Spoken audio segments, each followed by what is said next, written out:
E aí, Brasil, é mais um vídeo meu aqui no canal. Se é a sua primeira vez aqui, seja muito bem-vindo. Meu nome é Maurílio Gomes e esse é o canal Por Outra Educação. O tema do vídeo de hoje é falar sobre a educação no período de 1945 a 1964. Esse é o período onde que muitos dos historiadores dizem que é a nossa primeira experiência de regime democrático, que não considera a República, a Primeira República, como esse período, por conta de muitas fraudes eleitorais que ali haviam.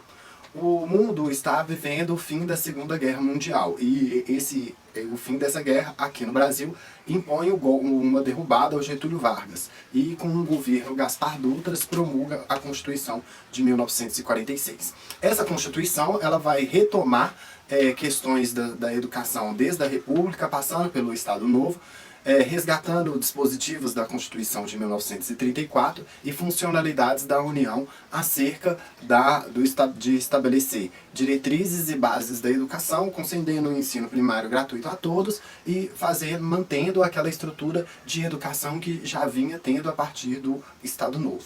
Essa mesma Constituição ela vai permanecer vinculando gastos das receitas ali com a educação. A União ficaria ali com 10% das receitas para a educação e os estados e municípios com 20%.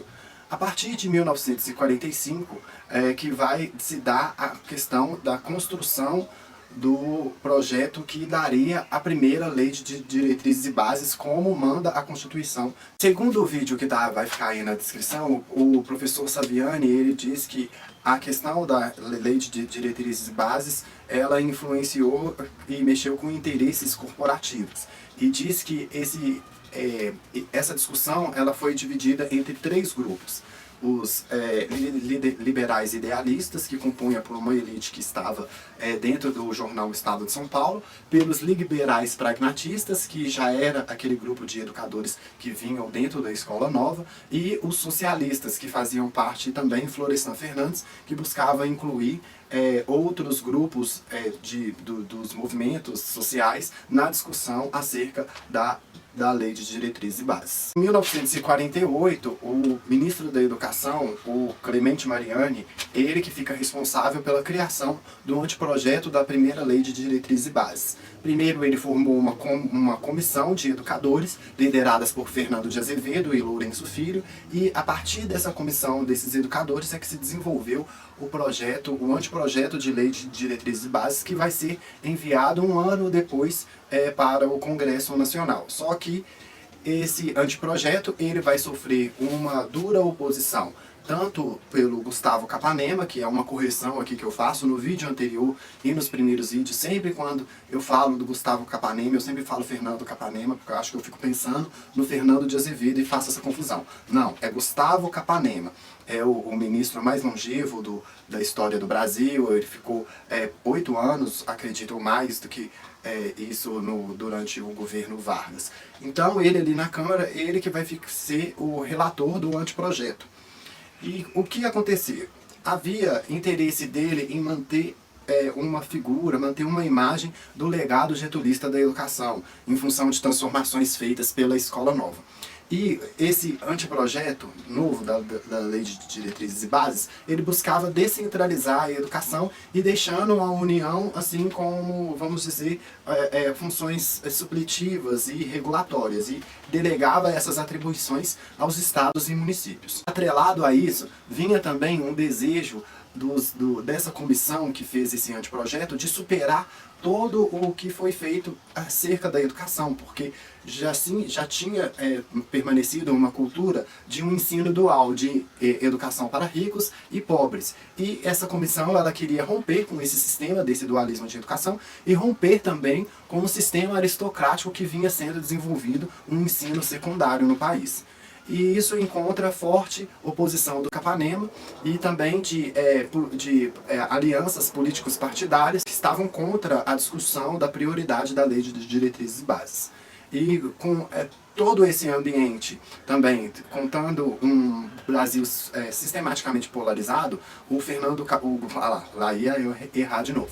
O Gustavo Capanema, ele consegue arquivar esse anteprojeto. E ele só vai ser desarquivado em 1958. Só que tempos antes, Da questão do substitutivo que aparece em 1958 do Carlos Lacerda, há um discurso do deputado Padre Fonseca e Silva que desencadeia a questão da disputa educacional no país e que vai provocar, né, a rediscussão do assunto e a disputa entre setores que queriam a escola pública e setores que queriam a escola privada. Esse padre, ele defendia os interesses da Igreja Católica e do mercantilismo da educação.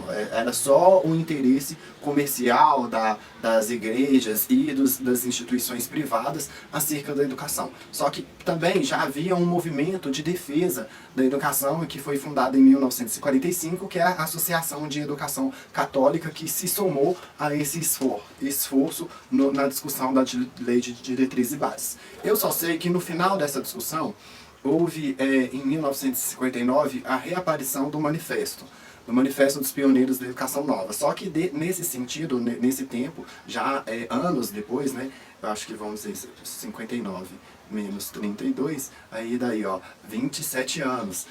Após, só que em defesa da educação básica, a educação pública. E nisso há um conjunto dos escolanovistas, dos socialistas, de pessoas como Darcy Ribeiro e Fernando Henrique Cardoso, que vão compor esse grupo aí que vai definir também, vai ajudar na discussão e na aprovação da Lei de Diretrizes e Bases. O padre Fonseca e Silva, ele fez esse discurso atacando vamos dizer, o grupo de não querer o que a escola privada e a igreja pudesse também oferecer a educação.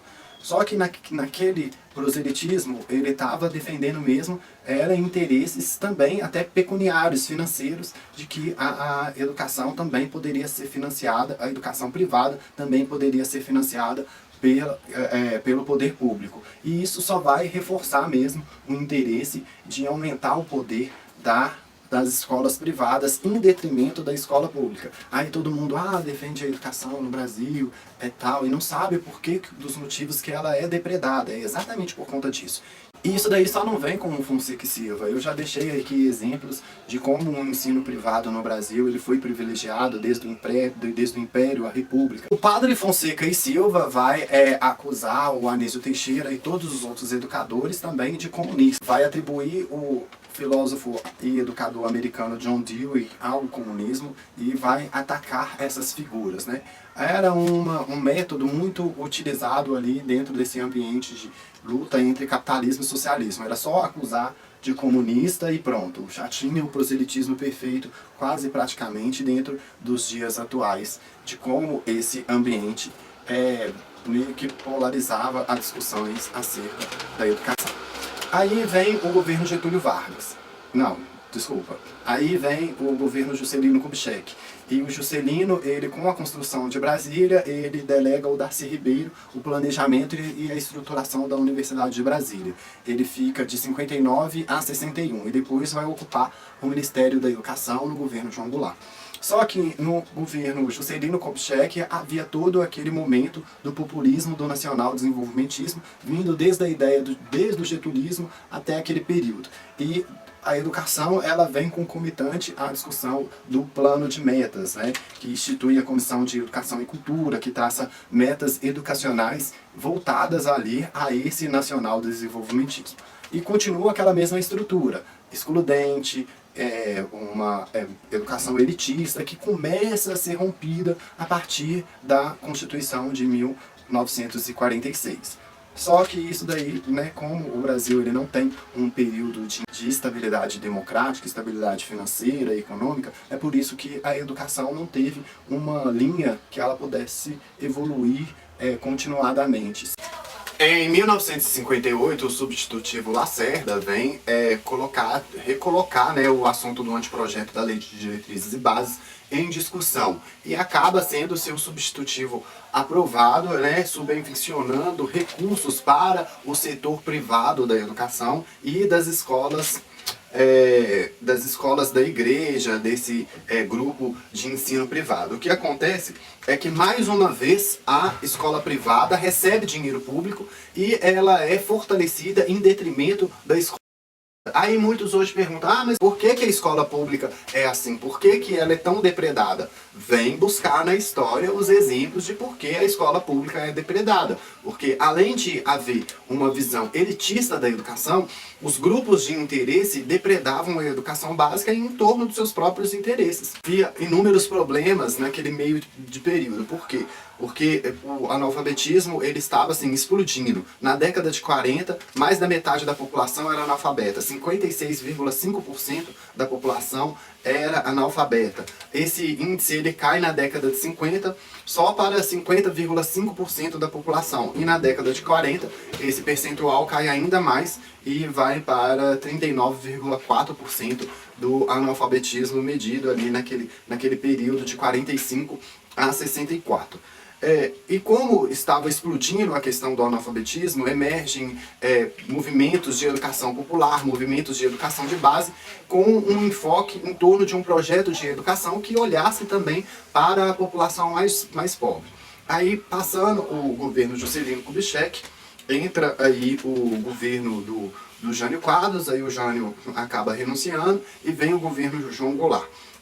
E o Darcy Ribeiro, ele deixa a Universidade de Brasília e vai se tornar o ministro da Educação do João Goulart. E a primeira coisa que ele faz é o programa de emergência do Ministério da Educação e Cultura, porque a situação da educação brasileira naquele momento, lá já nos anos 60, estava super calamitosa. Aquela prosperidade que vinha desde o final do governo Getúlio Vargas até o Juscelino Kubitschek, ela começa a se fragilizar e há também uma demanda social muito grande e que gira em torno das reformas de base do governo João Goulart. Aí o que o Darcy Ribeiro faz com esse programa de emergência? Ele vai buscar aplicar recursos para fortalecer convênios entre a União dos Estados no combate ao analfabetismo, no fortalecimento da escolaridade e também na expansão da matrícula para dar mais acesso a essa massa que estava aí sem escolarização. Foi elaborado o primeiro Plano Nacional de Educação, que criou o Fundo Nacional de Educação. E com todos esses trabalhos, o Darcy Ribeiro vai encerrar o seu trabalho no Ministério da Educação com um plano trienal de educação que traçava e garantia o cumprimento das metas, tanto no Fundo Nacional quanto no Plano Nacional da Educação. Só que o Darcy Ribeiro ele deixa o Ministério da Educação para ir para a Casa Civil do governo João Goulart. E acaba que o seu substituto, que vai dar vazão a todos os trabalhos de alfabetização que estavam sendo levantados em torno desses movimentos de base. Aí surge o Paulo Freire. Aí o Paulo Freire, que com a sua experiência, ele vai inspirar o Plano Nacional de Alfabetização e também até mesmo o Mobral. E o procedimento que ele criou foi de um sucesso tão grande, porque ele conseguia alfabetizar muita gente em um curto espaço de tempo e com um custo muito baixo. Então ele que vai inspirar ele que dentro dessas campanhas de alfabetização surge o método Paulo Freire e ele que vai vir a inspirar todos esses movimentos de alfabetização que surgiram a partir desse período, e que a ditadura militar mesmo vai utilizar do método Paulo Freire para fazer o Mobral. O que acontece com o Paulo Freire é que eu não vou tratar dele aqui agora. Eu só acho que foi um homem extremamente injustiçado, porque o seu método ele era realmente eficaz na questão de educação de adultos. O método Paulo Freire, ao contrário do que eu vejo por aí, ele não funciona com crianças, porque ele busca entender a situação daquele educando e utilizar o universo desse educando dentro desse processo de aprendizagem para incluir ele, para fazer com que ele aprenda. Então, dentro de um contexto educacional do Brasil, relacionando a questão da política, pessoa analfabeta não votava. Então, partindo desse pressuposto, o que o método Paulo Freire fazia era tornar esses analfabetos cidadãos. E esses cidadãos, essa massa de pessoas que estavam aptas a votar, mexia com o interesse de dominação dos eleitores, de quem já havia dominando a questão da eleição. Então conflitava com interesses dos votômanos, votóparos e votólatras, como dizia o Oliveira Viana, acerca desse pessoal aí que só pensa em eleição no Brasil. Então hoje eu não vou tratar sobre o Paulo Freire, mas eu sei que ele foi um homem muito injustiçado, sobretudo o uso como o petismo fez do Paulo Freire, e hoje também resvala também nessa direita chucra, que acha que o Paulo Freire é o inimigo da educação brasileira. E não é. A gente tem que entender que muitos interesses vieram antes da escola pública, antes da consolidação da escola pública. E desde o período colonial para cá, nunca se teve uma visão holística acerca da escola pública, acerca de transformar a educação dos mais pobres para um projeto de nação. Não. Vários setores se organizaram, né, e colocaram seus interesses antes de um projeto mesmo nacional da educação pública. A gente vê hoje, até aqui, em 1959, houve esse retorno do manifesto para quê? Para defender a escola pública. E muitos desses que se uniram nesse trabalho de defesa da escola pública, uniu aqueles liberais pragmatistas e os socialistas. E, inclusive, dentro desse meio, desse grupo em defesa da escola pública, estava o Florestan Fernandes e seus alunos, inclusive o Fernando Henrique Cardoso, que eu vou falar mais tarde, que para mim, eu que estudo a educação, foi o único presidente que a educação teve, que trabalhou pela educação dos mais pobres. Esse é o conteúdo de hoje, como a gente vai descortinando o quanto que a educação ficou voltada mesmo para a elite. A partir desse período de 64 que a educação definitivamente vai ser voltada para os mais pobres e que a educação brasileira, pelo menos no quesito da educação básica, começa a tomar rumo. Isso daí depois de anos, décadas e séculos de dominação da elite em torno da educação brasileira. A gente se vê aí em outros vídeos. O próximo vídeo é a educação na ditadura militar até a Constituição de 88. Depois desse período eu vou tratar exclusivamente da educação do governo Fernando Henrique e a educação no governo petista, tanto a reforma universitária do Lula como as mudanças na lei de diretrizes e bases que a Dilma fez em 2014 ou 2015. A gente se encontra nos próximos vídeos. Dê uma curtida aí no vídeo para você me ajudar com que esse conteúdo seja prospectado a outras pessoas e a gente se encontra aí por aí. Até mais. Tudo de bom para todo mundo e fiquem com Deus.